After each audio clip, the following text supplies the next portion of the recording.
Hello and welcome to the Palestine Matters podcast series. We're recording this series at the Beyond Borders International Festival at Traquair House in Scotland. Palestine Matters is a joint project of Beyond Borders Scotland and the Britain Palestine Project. Please enjoy this episode.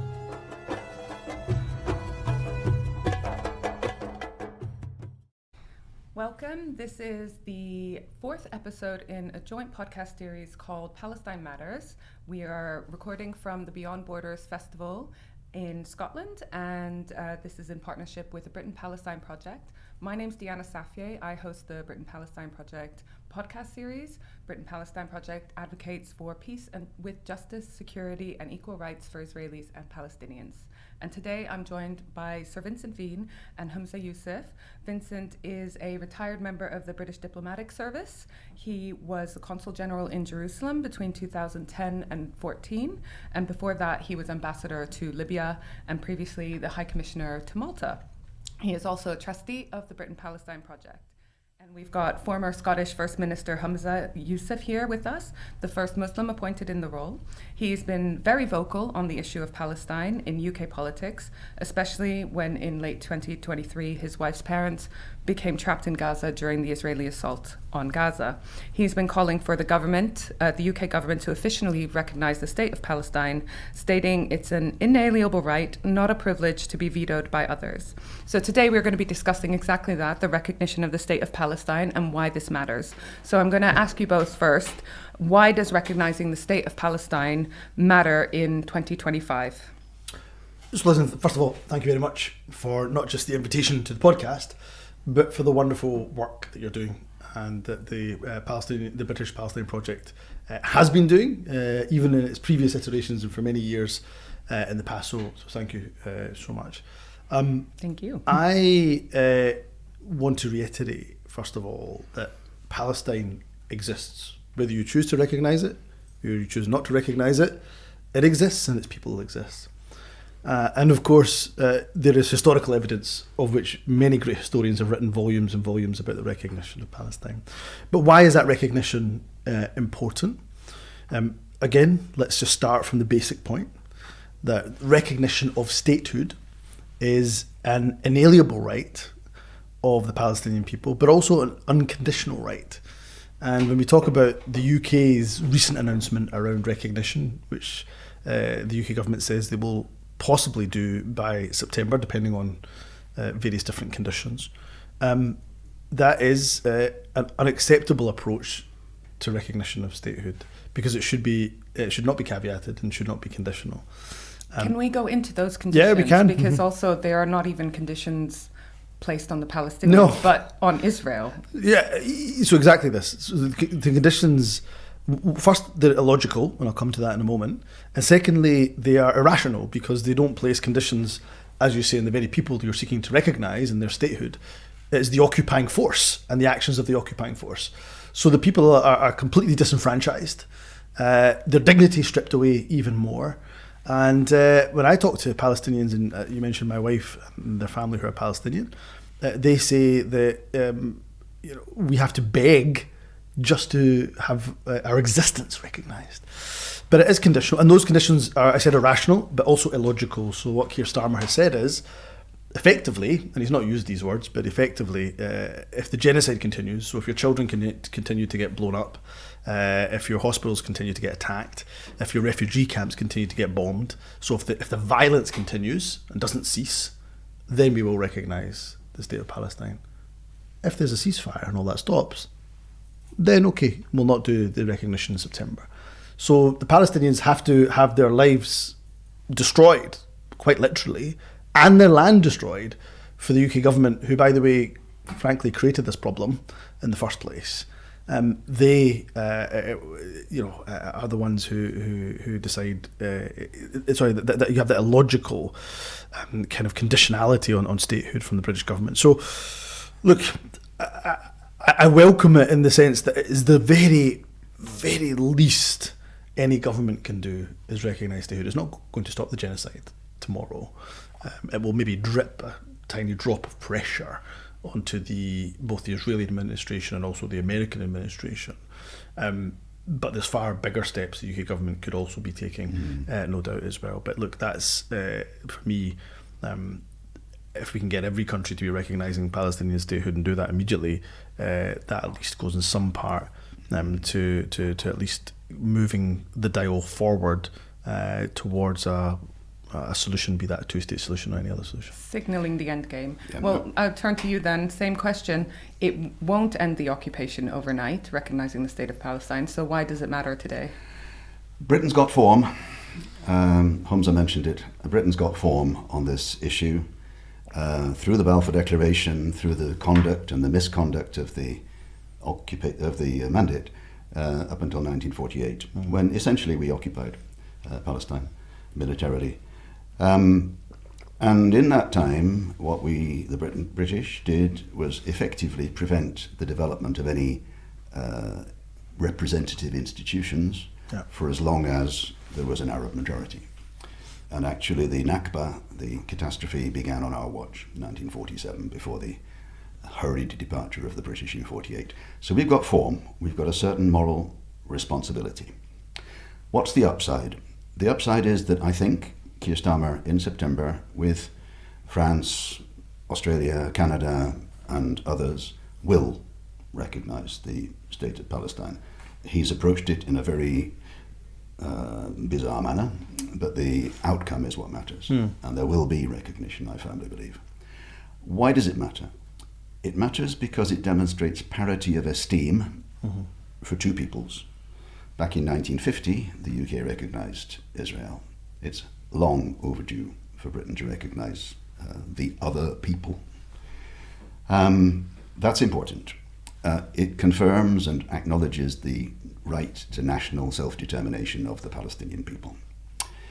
It's consistent with international law. Sometimes people ask, so what territory is being recognised? The answer to that came in July of 2024, when the International Court of Justice gave an advisory opinion, which our government has still not formally commented on, oddly. But that advice stands, and what it says is that the occupation of 1967 by Israel militarily of Gaza, East Jerusalem and the rest of the West Bank is unlawful, and it should cease, and it should be ended as soon as possible. So we know what territory we're talking about, pre-June 67 borders. Yeah. We also know that recognition by itself will not suffice. It's necessary, it's not sufficient. It won't address the starvation policy, the bombardment, the ethnic cleansing, the mass displacement and apartheid in the West Bank and settler violence in the West Bank. So other measures are needed, but it opens a door. It's a beginning, not the end. Fantastic.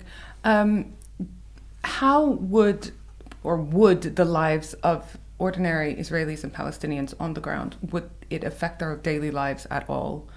Would there be any improvement, difference? Not immediately. But I said moral, legal, political. The big one is political.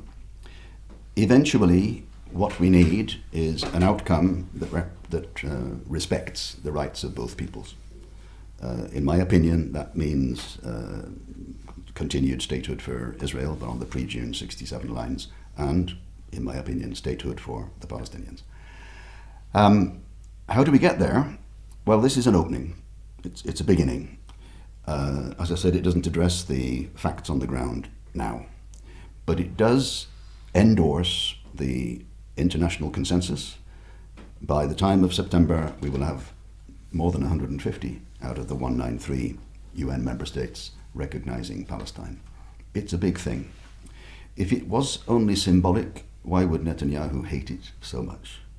Why would he be lobbying, even now, those countries like Japan, who are thinking about recognizing, to say no? Why is he doing that? One reason is that when Israel came into being, there was a prearranged deal with the Americans of the time, in 1948, that 15 minutes after Ben Gurion made his announcement, America said, "We recognize you." 15 minutes. And that added to the credibility of Israel. It added to its impetus to join the UN. That Palestine is already a member of the United Nations, but a non-member observer state. But it is an active member of the United Nations without the right to vote, incidentally. That needs to come through the UN Security Council, and America currently blocks that. But coming back to the impact on the ground, in my opinion, in a time of hopelessness for Palestinians in Gaza in particular, but also in the West Bank, it brings some prospect of a better future. But it requires our government and partner governments like the French to act as well as speak, and to deliver measures that bring about the right outcome that recognition portends. There's so little for me to add to such a comprehensive response, to which I agree with, by the way, entirely. I suppose what I would say is, first and foremost, we have to hold our politicians to account. So when they say they wholeheartedly and sincerely believe in a two-state solution, well, you cannot only recognise one side of the equation. You have to recognise both sides. So otherwise you're merely paying lip service to the idea of a two-state solution. And every world leader will stand up and say they're absolutely committed to trying to advance sincerely the two-state solution. Well, you can't possibly be sincere about that, as I say, if you only recognise kind of one side of the ledger. The second thing I would say is I'm really grateful to you for mentioning Israelis, because I have many good friends in Israel, mainly in Tel Aviv, who abhor the actions of the Netanyahu government. They believe in an end to the occupation, and they believe in a two-state solution, the equal rights of the Palestinian people and the dismantling of settlements. And they're not an insignificant proportion of Israeli society. We can see that from some of the demonstrations that take place that sometimes have not just tens of thousands, even hundreds of thousands of people. And great organisations, standing together in Israel, Yachad, good organisations led by Israelis, but also inclusive of Palestinians too. So I think it is important to recognise that not everybody is, frankly, as extreme as the government of Netanyahu is. But I go back to my earlier point. Recognition is a right. It is an inalienable right. It is a minimal step. If we want to change the lives of Palestinians, more specifically stop the genocide in Gaza, then the UK government should be taking some significant proactive steps today, which include, of course, stopping selling arms as a whole to Israel. And I found it, we're talking a couple of days after the IPC made the declaration of famine, and David Lammy, the Foreign Secretary's response to that was to say that it was a moral outrage. Well, if you found something morally outrageous, then how on earth can you defend continuing to sell weapons to the very people who are doing that morally outrageous act? So we need that as a minimal. And then there's other things that can be done, and I've spoken about this very publicly, that I think is about time that Israel was treated the way that we treated apartheid South Africa, because I'm afraid statements of condemnation, hand-wringing, and feeble statements that are being put out by governments, they're not stopping the mass starvation of innocent men, women and children. No. Can I just add two things? One is that Humza's quite right. There is a strong body of opinion in Israel that wants peace with mutual security and safety. Unfortunately, they're not in office. And this is the most extreme Israeli government since Israel was created. And it isn't the case that Mr. Netanyahu is in thrall to Smotrich and Ben-Gvir. He is part of the problem, not the only part, but he is part of the problem. Among the people that Humza's referring to are a small organisation called the Policy Working Group, a couple of ex-ambassadors of Israel to South Africa, who are advocating recognition by not just us, but by the people I've mentioned, plus Japan. In fact, they wrote to the Japanese government this week saying, "We know that you're being lobbied not to do this. Please do it for our sake for the sake of Israelis, for our grandchildren's sake. It's a real issue. Coming on to the other measures that Humza mentioned, our charity, the Britain Palestine Project, advocates stopping arms transfers in both directions, sales and purchases, and any military cooperation, including these rather dubious overflights from Akrotiri in Cyprus. Also relevant is the apartheid situation in the West Bank. Again, that advisory opinion that I mentioned is relevant. What it says, and we're still waiting for our government to speak, what it says is nothing should be done that aids the occupation, that sustains the occupation. Now, on the one hand, I would argue that the failure to recognise actually prolongs the occupation, because it prolongs doubt. But also, that advisory opinion says, in effect, nothing to be done to help prolong the occupation, including trade, ties with settlement universities, ties with the football teams in from the settlements that play in the Israeli Football League.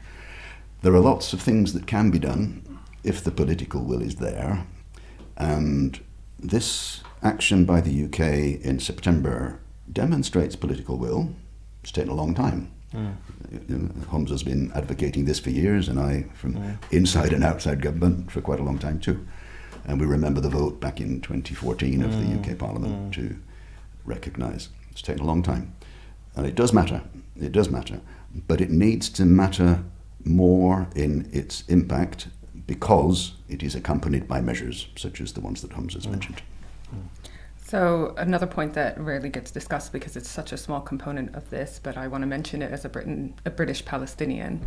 I feel like the government has a little bit of a duty to its own citizens, and it's very uncomfortable, upsetting. You'll understand this from your wife, being a British Palestinian, when your home country's government is involved in complicity with these actions and what's going on in your motherland. So I wanted to ask you, Humza, you've been outspoken on this issue for decades. How have your personal experiences shaped your conviction in recognizing the State of Palestine and as a matter of urgency? And what would you say to those who argue that now is not the time? Because we hear that a lot. Let me take the second point first, if I may.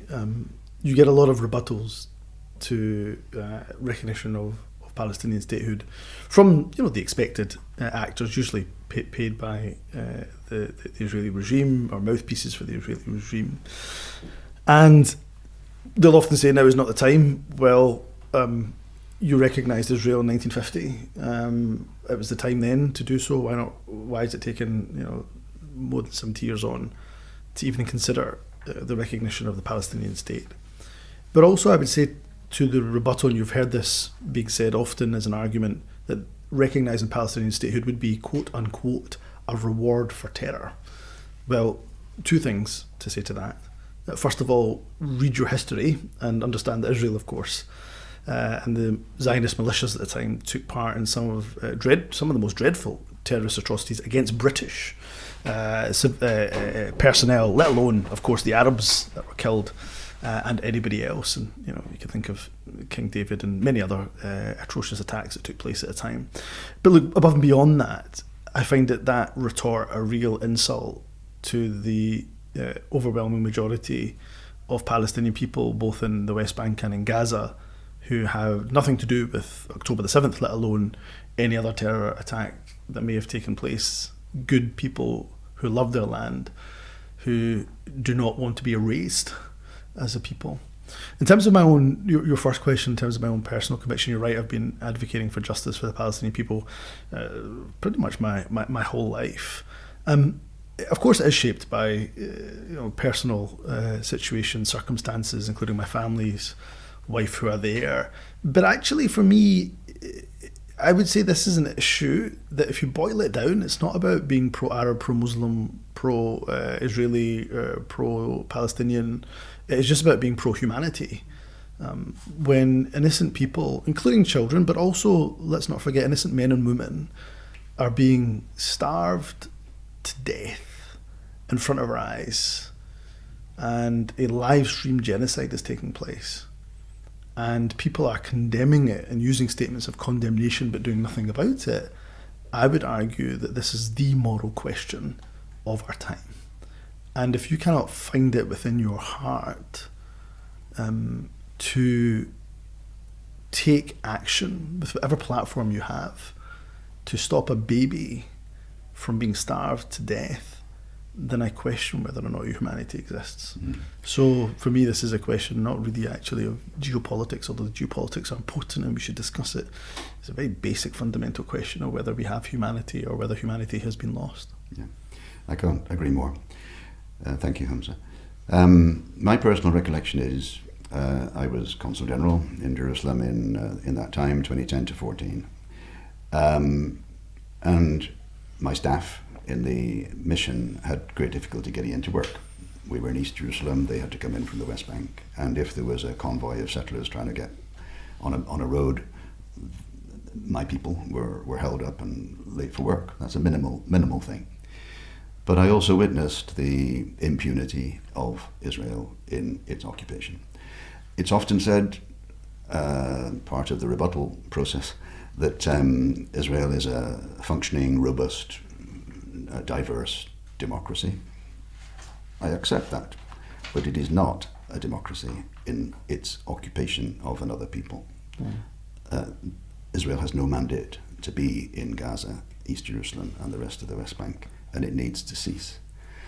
My personal recollection is this, that I spoke to a female colleague in the mission about the situation, and I said it was unfair. And she said, unfair is the wrong word. Unfair is what happens when your boyfriend jilts you. This is unjust. Palestinians have lived with injustice, since, not quite since time began, but since 1948, 1967. And we, the British, helped to make it happen. So we have to make it unhappen. We can't do it alone.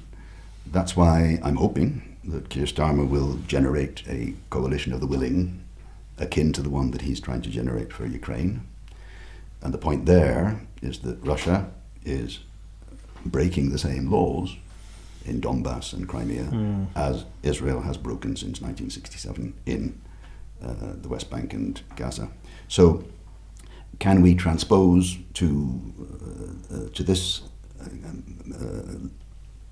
moral question of the day, Humza's right, the measures that we have adopted, but they haven't all worked, but that we have adopted to demonstrate our condemnation and to impact on the Russian economy. Can we do that?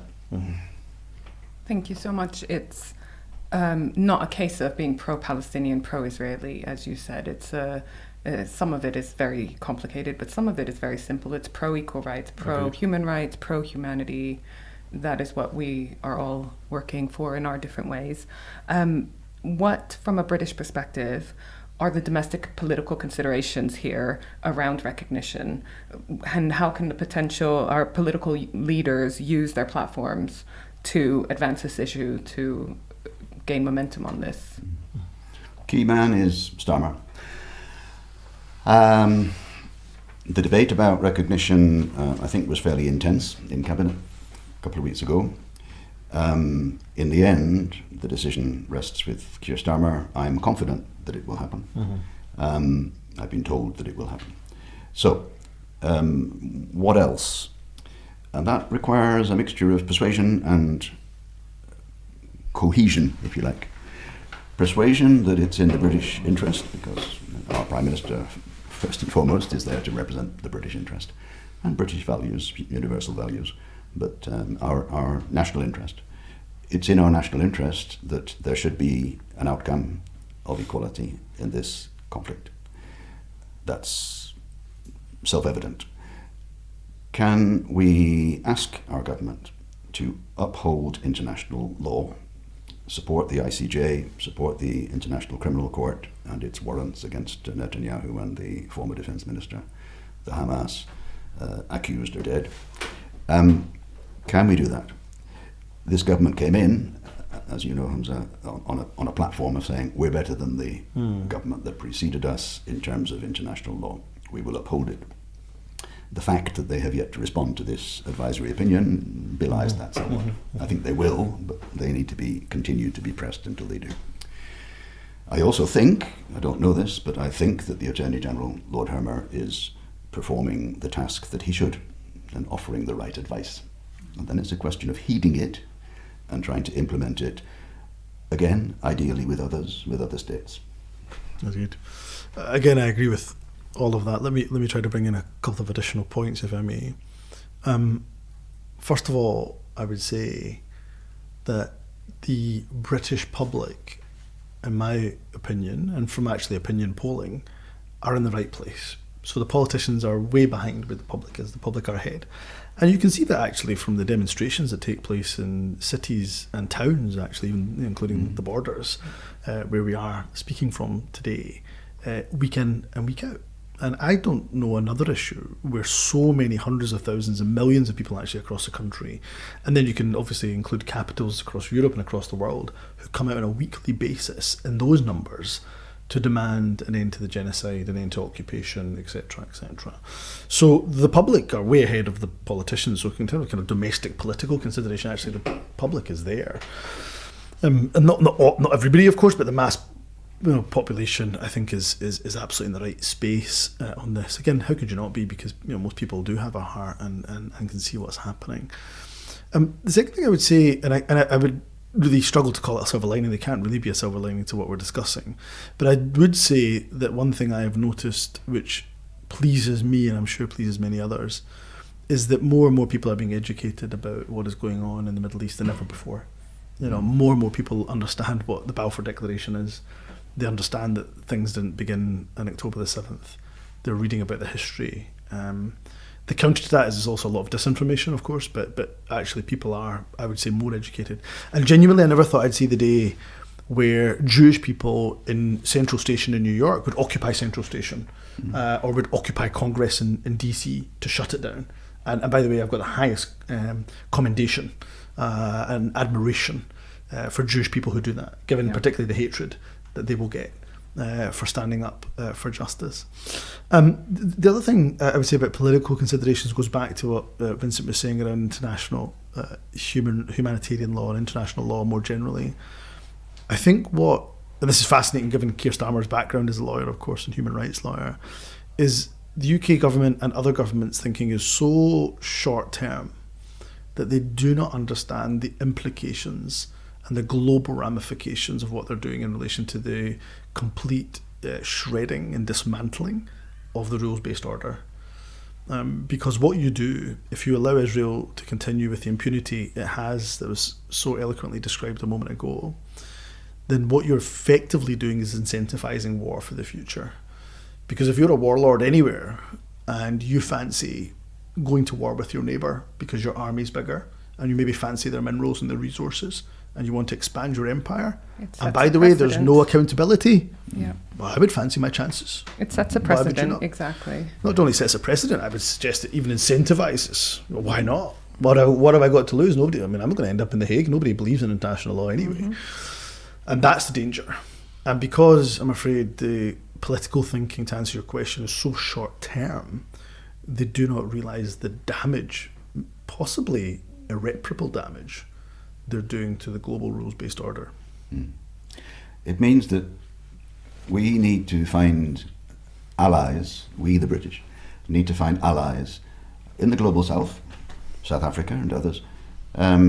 South Africa was brave, actually, incredibly, in bringing its case to the ICJ about genocide. And the interim measures that the ICJ ordered a year ago against Israel, ordering Israel to allow the full flow of aid into Gaza, have been flouted by the Israeli government. That has not brought a response from neighbouring countries or from us. That's shameful. We do need to form that alliance because, as I said earlier, the UK alone is unlikely to have major impact. But I offer one strand of hope. The gathering that France and then Saudi Arabia brought together in New York in July is important because we need an alternative outcome to this genocide and apartheid process. We need something that brings hope, and the idea of Europe and the Arab world coming together to offer a solution which is to Israel's long-term advantage. It takes you back to the 2002 Arab Peace Initiative of the previous king of Saudi Arabia. That remains the least bad prospect for long-term security for Israel and for the Palestinian people. How do we get there? Well, ultimately, and I say this with a degree of reluctance, Trump matters. Trump can influence Israel. Right now, his influence is not benign, but he needs to be influenced by the likes of us who have a working relationship with Trump and a good relationship with the United States to persuade that there's a better outcome than letting Israel, quote, finish the job, unquote. Agreed. So I want to end today asking, because we hear this with our different hats and working on this issue all the time from people that come up to us and they say, we feel helpless, we're just one person. What would you say to those people when they ask you, what can we do in terms of the issue of recognition of the State of Palestine? What can we advise our listeners to do to help progress on this issue? Well, first of all, can I say that I understand you and I feel helpless at times. I mean, I literally have family, my wife's family, who are there starving to death, and I can't get them out of an active war zone. Not a war zone, that's the wrong term to use. Can't get them out of a genocide that's being imposed upon them. So I can completely understand the helplessness. But if we are helpless and become silent and bury our head in the sand and don't use our voice, at the same time that the Israeli regime is quite literally targeting and assassinating the very people, i.e. journalists, who are trying to bring the truth and expose the truth of genocide in Gaza, then who is telling the story of the people of Palestine? So we can't afford to be silent. In fact, the people of Gaza can't afford for us to be silent. And every single person has power. Again, I make the comparison to the dreadful situation of apartheid South Africa. And remember, it was local communities that began the boycott campaign. It was local councils that took decisions up and down the country, including my home council of Glasgow, that changed the name of the street where the South African consulate was and changed it to Nelson Mandela Place, which still exists to this day. So local councils and local communities. And we're talking in Scotland, where in the other end of the country, a tiny island of maybe a couple of hundred people, if that, the island of Egg, has made a decision to boycott Israeli goods. So these small ripples turn into giant waves. And therefore, every person has agency. Every person has power, has a platform, and has a voice. So you must use it.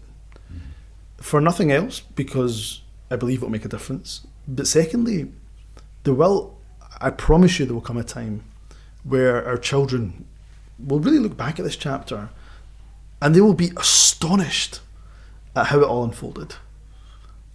And they will ask the question of us, Mama, Baba, Mum, Dad, what did you do when this was all happening? Because we can't say we didn't know. I mean, that's just not going to ring true. And so we have to be able to look our children and our grandchildren in the eyes and say, we did what we could to stop this as best as we possibly could. So, look, helplessness, I understand. Of course, it is a horrific situation. But do not allow your heads to go down, not just for your sake, but for the sake of the Palestinian people.